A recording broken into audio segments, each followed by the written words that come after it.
rate on extreme cold conditions, Arctic conditions. You see, and also, if you're overweight and you happen to fall over, you've also got a benefit there because you've got greater cushioning abilities and you protect your bone structure from damage. So there are factors, and another factor with being overweight is that when you sit, if you're riding on a motorcycle, for instance, you collapse the suspension, you don't feel the bump so much, you sort of flatten the curves.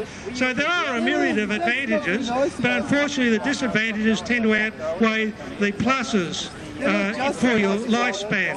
Also, your lifespans are dramatically shorter the more overweight you become. How often do you use soap? Who wanted to ask me a question? Him at the check shirt? Who wants to ask a question? I don't know who it is. Well, he's not a... He can ask a question, of course he can, yes. That would be an advantage, wouldn't it? It would be less cost to the state. Less cost to the state? People didn't live as long. No, that's true. Food ran now. Yeah, this bloke's cluey. This bloke's smart. Hey, but Rich, maybe that's the agenda. Maybe that's why there's so many McDonald's and other fast food chains around. That, don't have to pay. You know, it could be a global conspiracy to actually shorten the lifespan of humans, so that the bottom line of the various governments, which of course collude internationally, is strengthened, and also big business. That is, multinationals, huge businesses, of course, don't want people to live forever, or for a long time at least I should say, because that is detrimental to their bottom line. What they want is more offspring, shorter lifespans but more offspring. That is, shorter wicks but more of them, and that creates a greater marketing focus for national companies and likewise governments. Yes.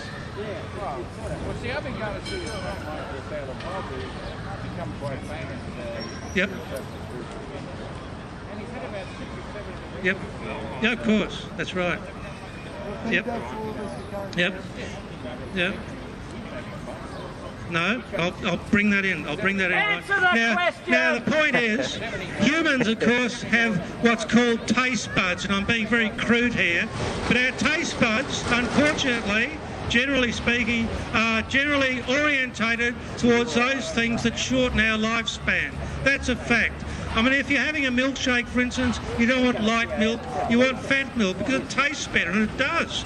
And likewise, you like burgers because there's lots of fat in it, it feels good, and it fills you up in a holistic sense. You really feel as though you've eaten something. Whereas if you're given a bowl of nuts, lentils, beans, or whatever else, lettuce, witchetty grubs, no, that's the indigenous community. I can't touch witchetty grubs, that's another subject. But, you know, lentils and stuff, obviously at the end of the day you'll feel as though somehow you've been denied something nutritious. So we generally go the meat. Hey, Rich, You've already got me on psychoanalysis of Rhonda. On that black and white one. So I don't know what you... Look, this gentleman over here, he's drunk on red wine. He is advocating nudity. And basically he's going slowly insane. Now Rhonda has appointed this gentleman to take over from Mr. Marijuana, who's been banned because he defended a guy who spat upon Rhonda. And she's kicked him out. She kicked him out? Is that where he's And gone? so now he's the lead up act to Rhonda. But Rhonda needs to rest her voice. This is the guy that takes over. Yeah, I didn't know that's how it happened. Yeah, she kicked him. Well, he said, fuck, I'm not coming back again. Because she fucking had a go at him for...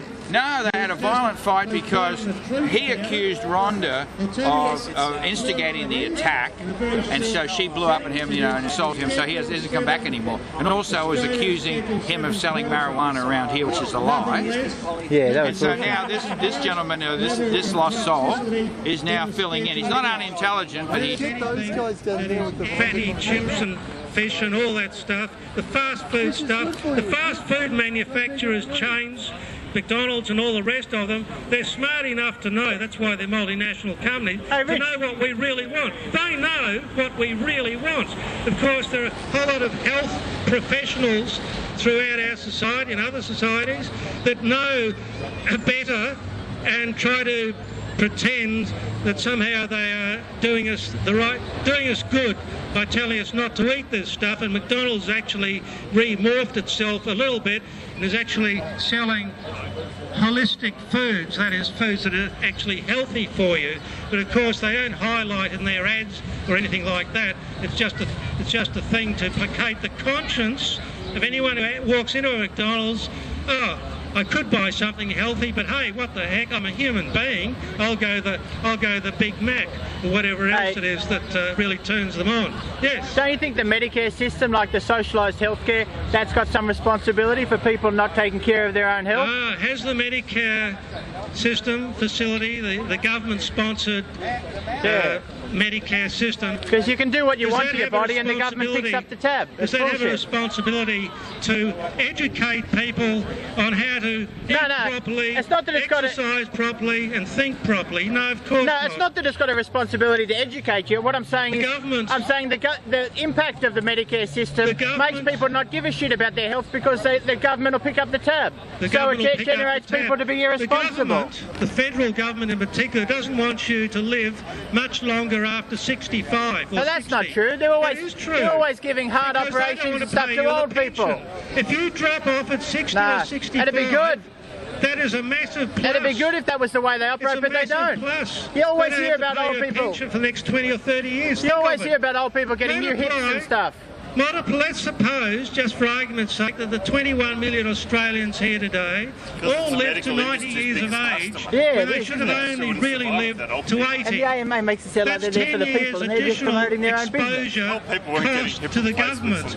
That is 10 years additional pensions for each of those 21 million they waste so much money, old people. Can you imagine the cost to the government of maintaining their lifestyles for another 10 years when people like McDonald's and the cigarette manufacturers and a whole host of other things, the illicit drugs, can bump people off far earlier? Hey, I wish that is a benefit to the government. I wish it worked like that, but it doesn't. Have you seen the budget? Gambling, we spend like $96 billion a year on Social Security, including age pensions and things like that. And that's the whole point. We spend so much. We waste so much money on old people, and then we give them health care as well. You believe that the government, the federal government of this country, wants people to live genuinely for a long period of time? Of course not, because the pension cost would be crippling. Well, they're paying for it. The United States is going to have to revamp pensions for the next 10 to 15 years where they won't be paying them. Well, if our government was so keen on cutting costs, they could make the family home not a tax exemption like it currently is.